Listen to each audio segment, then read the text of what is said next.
Welcome to Lion Creek Gardens. My name is Bridget, and today I want to talk to you about a beautiful, perfect garden, if you have one.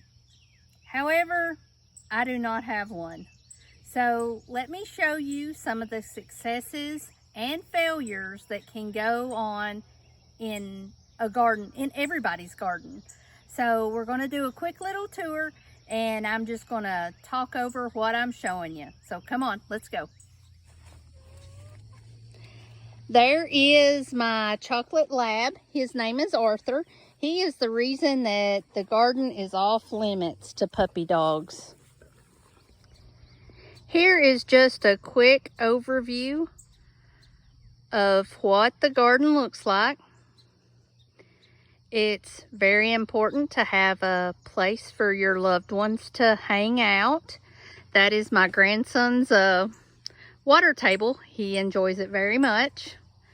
So as you walk down into the garden, you'll see this bed hasn't got a lot going in it yet. A few volunteers have come up. I have a couple of tomatoes in the corner, and this is a really pretty tomato. Success. However, this little bitty marigold, I don't know what happened to it, but it's okay. We'll plant something else there.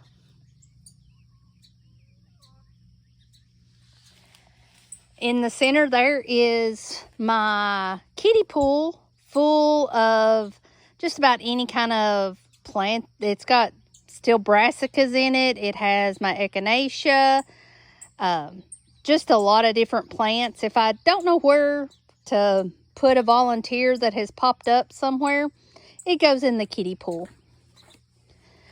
One of my favorite views of the garden is down this aisle. It has a bunch of different petunias. I have planted corn here. I don't know how corn will do in a container. I was asked if it could be done, so we're trying it this year. There's my chickens. That's my favorite chicken, Weezer. The other ones, they don't have names all the time, but I don't know. My daughter's supposed to take 4 of them. So this is a very pretty view of my garden. Later in the summer will have beans going up and over the chicken run. It supplies a good bit of shade, and it is easy to pick the beans up over the cattle panels that's over the chickens. Then here's the potatoes. Very pretty, lush. Got a little bit of damage on them, but nothing that I'm too concerned about. I try not to use pesticides in my garden. I rotate where I plant things every year. So we'll see how potatoes do here. There's a sunflower that volunteered. So, a failure. Look at this beautiful tomato plant. Already has tomatoes on it. Gorgeous. Already been able to tie it up. For some reason, the same tomato out of the same pack of seeds, planted at the same time, looks like that. Side by side, within a foot of one another. I couldn't tell you what I done to one to make it a lot better than the other, but that's about what 10 or 15% of my tomatoes look like. Some are beautiful, having to prune down to just 1 or 2 leaders going up. And then look at this little puny thing. It has a tomato on it, but I don't know why it's purple. Do you call it a failure? Probably, because I don't really think it's going to produce any tomatoes of any size. But I'm not giving up. Don't get discouraged. Here is a beautiful basil plant. I plant some basil next to my tomatoes just because, well, I like basil and tomatoes. This right here is just tear off a leaf or two and crunch it up and put it in a glass of lemonade. That's delicious. And over here, I still have some of my brassicas. The failure rate on this is can be quite high if you don't plant early enough. And if you have insects that really,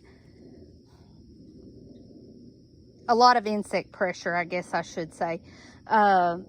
So far this year, my brassicas are surviving fairly well. I use my kale as chicken food when it starts getting really large leaves. But I like to keep them picked off so that it'll keep producing so that my chickens have fresh greens.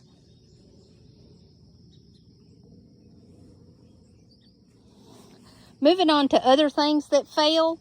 Sometimes folks have a hard time with broccoli and other brassicas.